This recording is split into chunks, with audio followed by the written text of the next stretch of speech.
Kerala NGO union Vadakara area വാർഷിക സമ്മേളനം town ഹാളിൽ വെച്ച് നടന്നു. പരിപാടി യൂണിയൻ സംസ്ഥാന വൈസ് പ്രസിഡന്റ് S. ഗോപകുമാർ ഉദ്ഘാടനം ചെയ്തു. ഏറ്റവും ഒടുവിൽ നിക്കരാഗ്വയിൽ നിക്കോളാസ് മഡുറോയെ അട്ടിമറിച്ചുകൊണ്ട് അവിടെ അമേരിക്കയുടെ നേരിട്ടുള്ള ഭരണത്തിൽ നിയന്ത്രണത്തിലേക്ക് കൊണ്ടുവരുന്നതിന് വേണ്ടിയിട്ടുള്ള പരിശ്രമം ആരംഭിച്ചത്.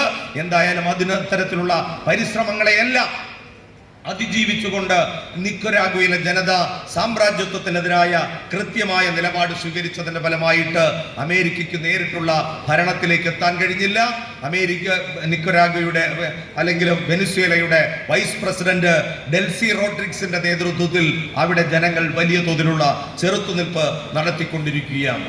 അപ്പോൾ വലിയ തോതിൽ ലോകത്തിന്റെ പല ഭാഗങ്ങളിലും വലിയ തോതിലുള്ള പ്രതിഷേധങ്ങളും പ്രക്ഷോഭങ്ങളും രാഷ്ട്രീയ മാറ്റത്തിനുതകുന്ന തരത്തിൽ ഉയർന്നു വരുന്ന കാഴ്ചയാണ് ലോകത്തിന്റെ വിവിധ ഭാഗങ്ങളിൽ നമുക്ക് കാണാൻ വേണ്ടി കഴിയുന്നത്. ലോക മുതലാളിത്തം സമ്പത്ത് കേന്ദ്രീകരിച്ചുകൊണ്ട് ചൂഷണം വർദ്ധിപ്പിച്ചുകൊണ്ട് ലോകത്തിലെ സാധാരണക്കാരെയും തൊഴിലാളികളെയും കൊല്ലാക്കൊല ചെയ്യുമ്പോൾ അതിനെതിരായിട്ട് ഉയർന്നു വരുന്ന പ്രതിഷേധങ്ങളെ അടിച്ചമർത്തുന്നതിന് വേണ്ടി വലിയ തോതിലുള്ള വർഗീയവാദവും വംശീയവാദവും അതിതീവ്ര ദേശീയവാദവും ഉയർത്തുമ്പോൾ അതിനെല്ലാം എതിരായിട്ട് ലോകത്തിലെ തൊഴിലാളി വർഗം വലിയ തോതിലുള്ള ചെറുത്തുനിൽപ്പ് സംഘടിപ്പിക്കുന്നതായി കാണാൻ വേണ്ടി കഴിയും. ആ ചെറുത്തുനിൽപ്പിന്റെ ഒരു പ്രതിഫലനമാണ് നമ്മൾ തീർച്ചയായിട്ടും അമേരിക്കയിൽ തന്നെ കാണാൻ കഴിഞ്ഞിട്ടുള്ളത് എന്ന് കാണാൻ വേണ്ടി കഴിയും.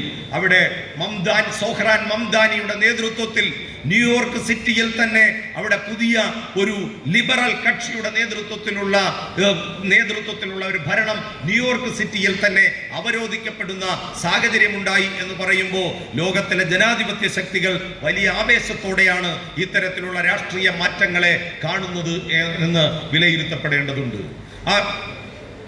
ന്യൂയോർക്ക് മാത്രമല്ല, നമുക്കറിയാം നമ്മുടെ തൊട്ടയൽ രാജ്യമായ ശ്രീലങ്കയടക്കമുള്ള രാജ്യങ്ങളിൽ വലിയ തോതിലുള്ള രാഷ്ട്രീയ മാറ്റത്തിന്റെ ഭാഗമായി ജനതാ വിമുക്തി പെരമനയുടെ നേതൃത്വത്തിലുള്ള സർക്കാർ അവിടെ അധികാരം, അനുരകുമാര ദിസനായികയുടെ നേതൃത്വത്തിലുള്ള ഗവൺമെന്റ് അവിടെ അധികാരമേൽക്കുന്ന സാഹചര്യമുണ്ടായി. രാഷ്ട്രീയ മാറ്റം ലോകത്തിന്റെ പല ഭാഗങ്ങളിലും ജനകീയ പ്രക്ഷോഭങ്ങളെ ഉയർന്നു വരുന്ന കാഴ്ചയാണ് നമുക്ക് കാണാൻ വേണ്ടി കഴിയുന്നത്.